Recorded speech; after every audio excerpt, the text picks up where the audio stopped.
Hello everyone, welcome to the fast learning 2025 channel. आज का हमारा टॉपिक है PLSQL cursors. So let's start. पहले कंसेप्ट देखेंगे। हमने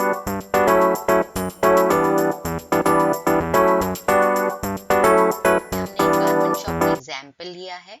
तो जैसे आपने सिटी एरिया में अपना एक छोटा सा शॉप लेके रखा है, वहाँ पे आपने लिमिटेड अमाउंट ऑफ स्टॉक रखा है जहाँ पे कस्टमर्स आ रहे हैं।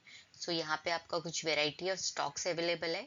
अगर आपको ह्यूज अमाउंट ऑफ डेटा लग रहा है, स्टॉक्स लग रहा है, तो आपने एक रिमोट एरिया में वेयर हाउस लेके रखा है जहाँ पे आप क्या करेंगे, जब चाहिए आप वहां से ट्रांसपोर्ट कर सकते हैं और वो गुड्स को आप अपने शॉप में लेके आ सकते हैं। कैसे रिलेटेड है हमारे कर्सर के साथ? जो आपका शॉप है उसमें छोटा एरिया है, तो आपका जो मार्केट प्लेस में शॉप होता है उसका रेंट यूजुअली ज्यादा रहेगा, तो आपने इसलिए छोटा शॉप लेके रखा है और कस्टमर्स ज्यादातर तो सिटी एरिया में आएंगे। आपका जो ह्यूज अमाउंट ऑफ गुड्स है वो आपने वेयर हाउस में स्टोर करके रखा है, जो कम रेंट में ज्यादा स्पेस आपको दे रहे हैं क्योंकि वो रिमोट एरिया में है। यहाँ पे हमारा सेम कंसेप्ट हम कर्सर्स एंड डेटाबेस में यूज करते हैं। तो जो हमारा शॉप है वो हमारा कर्सर का काम करता है और जो वेयर हाउस है वो हमारा डेटाबेस का काम करता है। तो दिस कंसेप्ट इज कि आपको जब भी थोड़ा डेटा एक्सेस करना है तो आप उसको कर्सर में लेके आएंगे, और अगर आपको ह्यूज ज्यादा डेटा रखना है तो आप उसके लिए डेटाबेस यूज करेंगे। दूसरा पॉइंट ये भी इम्पोर्टेंट है कि आपका जब भी कर्सर्स आपको लर्न करना है या यूज करना है, आपको इसके साथ डेटाबेस की जरूरत पड़ने ही वाली है। मतलब जो डेटा है, डेटाबेस है, उसमें जो टेबल है उसके अंदर जो डेटा अगर आपको एक्सेस करना है और कहीं स्टोर करना है तो आप उसके लिए कर्सर्स यूज कर सकते हैं। लेट्स सी कितने डेफिनेशन क्या होता है कर्सर का। Cursor is a work area where the result of the SQL query is stored at the server side. दूसरा है cursors are basically used to work on multiple rows selected from the database. तो दो चीज clear है, एक तो हमारा जो कर्सर है वो हमारा एक शॉप जैसा है, मतलब वर्क एरिया है। दूसरा, बहुत डेटा नहीं, हमको मल्टीपल डेटा, थोड़ा सा जो मोर देन वन रो अगर हमको डेटा प्रोसेस करना है तो हम डेटाबेस से उसको कर्सर्स में टेम्परेरी स्टोर करके उसके ऊपर वर्क कर सकते हैं। तो ये मल्टीपल रोज आप एक साथ बट लिमिटेड डेटा आप लेके आएंगे और उसके ऊपर वर्क करेंगे। Let's try to see types of cursors. तो कर्सर्स में भी दो टाइप्स होते हैं। पहला है आपका इम्प्लिसिट कर्सर और दूसरा है आपका एक्सप्लिसिट कर्सर। इम्प्लिसिट कर्सर्स का हम एक डेफिनेशन देख लेते हैं। Let's go.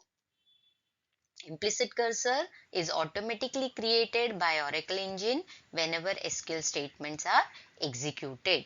तो automatically का मतलब क्या है कि कर्सर, जो implicit कर्सर है वो Oracle अपने वर्किंग के लिए क्रिएट करता है। बट कब क्रिएट करता है? जब भी हम SQL स्टेटमेंट जैसे कि select, insert, update and delete, ये हमने ऑलरेडी पढ़ के रखा है कि सेलेक्ट क्या करता है, हमारे रीडिंग के लिए हेल्प करता है।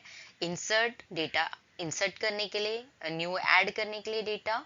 अपडेट, एग्जिस्टिंग डेटा में चेंज करने के लिए, और डिलीट, रिमूव करने के लिए। ये सारे एसक्यूएल स्टेटमेंट्स है। तो ऑरेकल ऑटोमेटिकली जब ये हम एसक्यूएल क्वेरी देते हैं तो क्या करता है, एक कर्सर प्लेस क्रिएट करता है जिसको हम इम्प्लिसिट कर्सर बोलते हैं, और उसके अंदर हमारा सिलेक्टेड डेटा वो स्टोर करता है। Implicit cursor is automatically created by Oracle engine. इसका एग्जाम्पल देख लेते हैं कब बनता है implicit object. To read student name and marks from the student table, ये हमने केस स्टडी ली है कि हम रीड कर रहे हैं डेटाबेस से। As I already told you कि कर्सर हमेशा डेटाबेस के साथ ही चलेगा। तो सेट सर्वर आउटपुट ऑन किया, हमने डिक्लेयर सेक्शन लिखा, हमने यहाँ पे वेरिएबल लिया एस नेम, जो हमारा स्टूडेंट नेम के लिए स्टोर करने के लिए वेरिएबल हमने यूज किया है। फिर मार्क्स के लिए हमने एस मार्क्स लिया है, स्टूडेंट मार्क्स के लिए उसको हमने इंटीजर डिक्लेयर किया, बिगिन किया, एंड देन हमने टेबल में से डेटा रीड करना चालू किया by using select. Select means reading the data. तो select name comma marks into, हमने कहा डालना है इसको, हमने डालना है इसको एस नेम एंड हमारे मार्क्स के अंदर। सो यहाँ पे देख रहे हो आप एस नेम एंड मार्क्स हमने ऑलरेडी पहले डिफाइन किए हुए थे डिक्लेयर के अंदर, और ये जो हमारे लेफ्ट हैंड साइड में नेम एंड मार्क्स हैं ये हमारे टेबल के कॉलम्स हैं। सो आपको याद रखना है हमेशा कि लेफ्ट हैंड साइड में आपके टेबल्स के कॉलम्स आते हैं और राइट हैंड जिसके अंदर डालना है वेरिएबल वो हमारे राइट हैंड साइड में आते हैं। और इन दोनों के बीच में हमने क्या लिखा हुआ है, इनटू क्लॉज। इनटू क्लॉज क्या करता है, ये वैल्यू यहाँ से उठा के हमारे लोकल वेरिएबल्स के अंदर स्टोर कर देगा। नेक्स्ट आपको लिखना होगा फ्रॉम, कहाँ से आपको डेटा उठाना है, तो उसके लिए आपको लिखना होगा फ्रॉम स्टूडेंट। स्टूडेंट क्या है यहाँ पे, टेबल। अब हमने क्लॉज दिया है where ID student ID equal to 1। What does that mean, इसका मतलब क्या है कि वेयर हमारा स्टूडेंट का आईडी 1 है, खाली उसी रिकॉर्ड को आपको यहाँ पे डिस्प्ले करना है। सो ये मैंने क्वेरी रन की, सेमीकोलन से एंड किया, और ये जो दो वैल्यूज है ये मेरे टेम्परेरी वेरिएबल में स्टोर हो गए जिसका नाम है S name and S marks. तो अब हम इसको प्रिंट करेंगे डी में underscore output dot put underscore line. यहाँ पे हमने नेम लिखा है सिंगल कोट्स में, पाइप डबल पाइप यूज किया है दोनों को ज्वाइन करने के लिए, और नेम के आगे क्या आ जाएगा, जो भी टेबल में से रोल नंबर 1 या स्टूडेंट 1 की वैल्यू होगी एस नेम आ जाएगी, फिर मार्क्स प्रिंट होगा, फिर उसके एक्चुअल मार्क्स प्रिंट होंगे, and then you have to say and.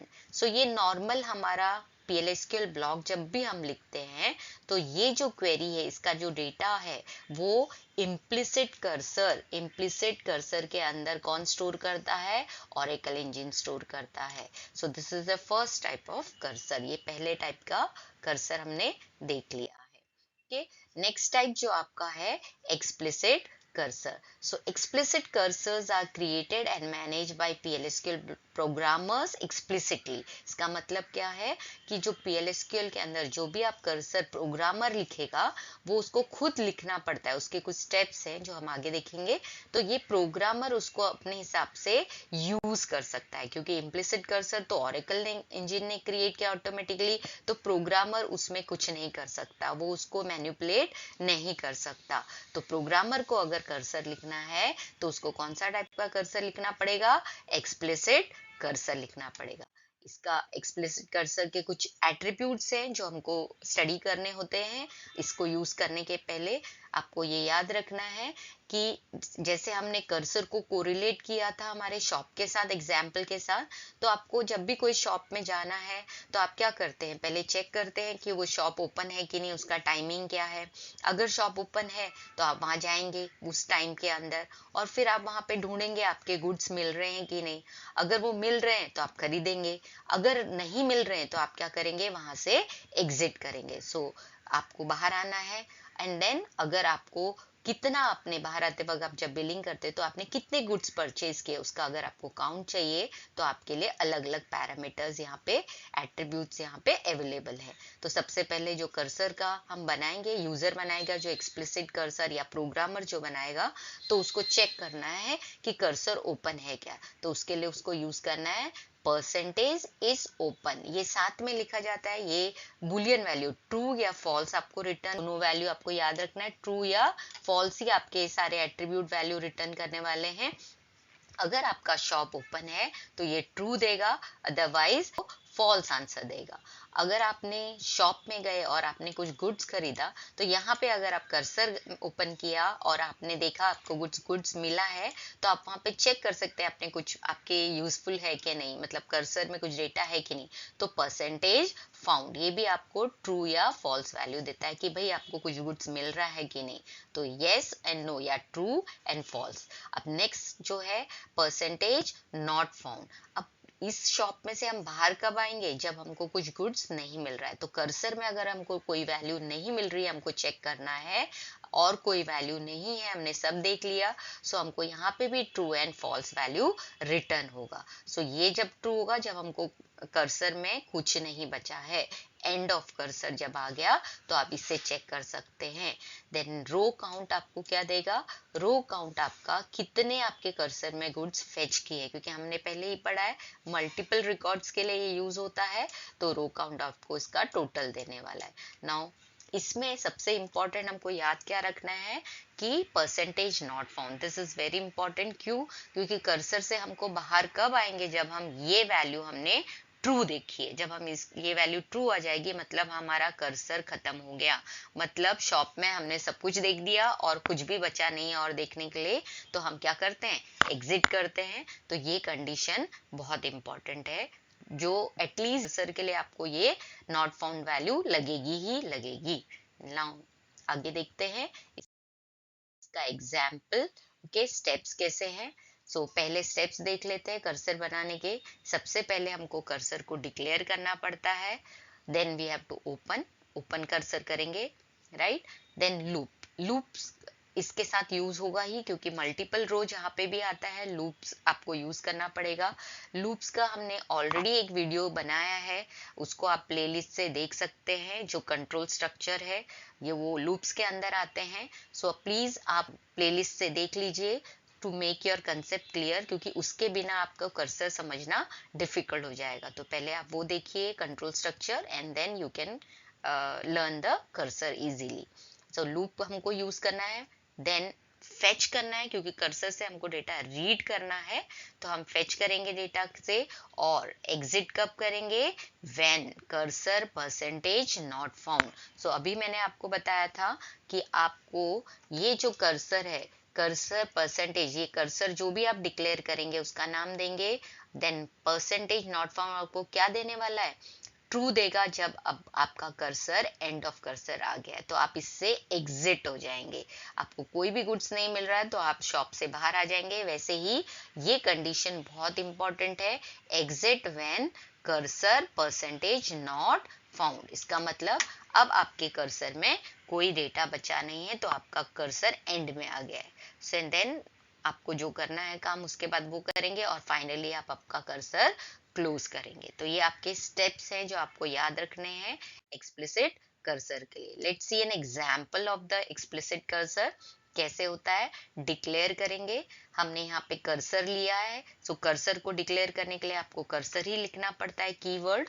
Okay, यहाँ पे आप देख रहे हैं कर्सर कीवर्ड हमने लिखा है। हमने कर्सर का नाम दिया है स्टूड कर्सर इज। उसके बाद आपका सिंटैक्स चालू होता है जो आपका रीडिंग के लिए यूज होगा डेटाबेस से। Select SID S name from student. यहाँ पे हमने कोई कंडीशन नहीं दी है, क्योंकि हम मल्टीपल रिकॉर्ड्स एक साथ रिट्रीव कर सकते हैं। हमने select SID S name from student लिया है, जो सीधा आपके कर्सर के वेरिएबल्स बन जाएंगे।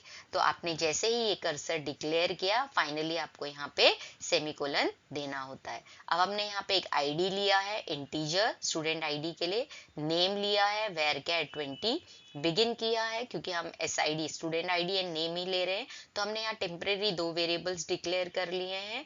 अब फर्स्ट स्टेप्स कर्सर यूज करने के लिए आपको ओपन करना पड़ेगा, जिसका नाम हमने यहाँ दिया है स्टूड कर्स। यहाँ पे हम ओपन कर रहे हैं। देन लूप, क्योंकि मल्टीपल रिकॉर्ड्स आपके आने वाले हैं, हमने सब रिकॉर्ड लिए हैं स्टूडेंट टेबल में से, तो यहाँ पे सेकेंड आपको इंपॉर्टेंट है, लूप देना बहुत जरूरी है। देन फेच करेंगे हम कर्सर के अंदर, जैसे आपने ओपन किया, लूप किया, डेटा आ गया कर्सर के अंदर। अब आप फेच करेंगे कर्सर में से, आप फेच करेंगे आपके PLSQL वेरिएबल्स के अंदर। फेच स्टूड कर, जो आपने कर्सर का नाम दिया, इनटू क्लॉज क्या करता है, ये डेटा उठा के आपका जो डेटा लेफ्ट हैंड साइड में है वो डेटा उठा के वो राइट हैंड साइड में इंसर्ट कर देता है।